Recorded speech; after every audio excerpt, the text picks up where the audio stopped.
I stole thousands from UPS and didn't get caught. UPS smashed a nearly new MacBook that I sent with them.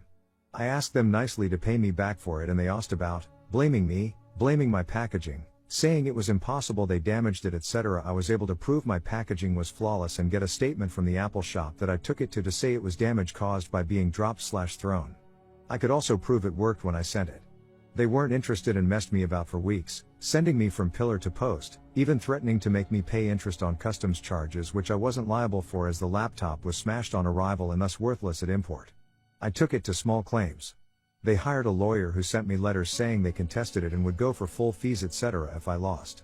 I went for it anyway. I did law stuff university so I knew the basics and I thought my case was pretty clear cut. I won. I won my costs back, plus extra, plus interest. They ignored the court order and did not pay.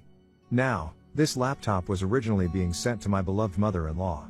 She asked me to help her with the problem as UPS were also seriously harassing her for the customs fees. However, very unexpectedly, before I could resolve it, she passed away. It was the last thing she ever asked me to do for her.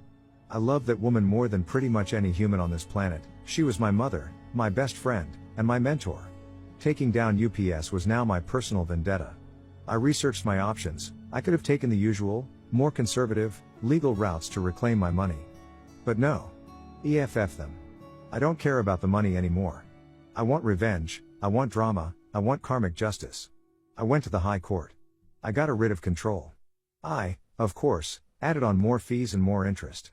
I then hired the most aggressive bailiff firm in London.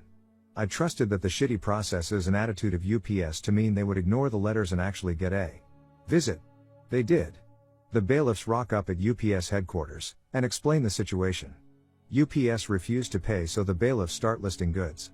Security try to make them leave, the office manager tries to bully them out.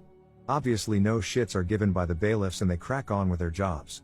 I wasn't allowed the body cam footage but they did send me a detailed report. The final conclusion is copied from it below. Calls were then made to the accounts manager who arrived in a hurry. As no payment was forthcoming from them, the agent again explained the removal process and costs involved and called the office for approval to begin removals. The agent began to seize assets. The finance director then arrived on the scene. He was not at all happy about the attendance, but ultimately agreed to pay a voluntary payment in full from his personal account in order to stop the removal.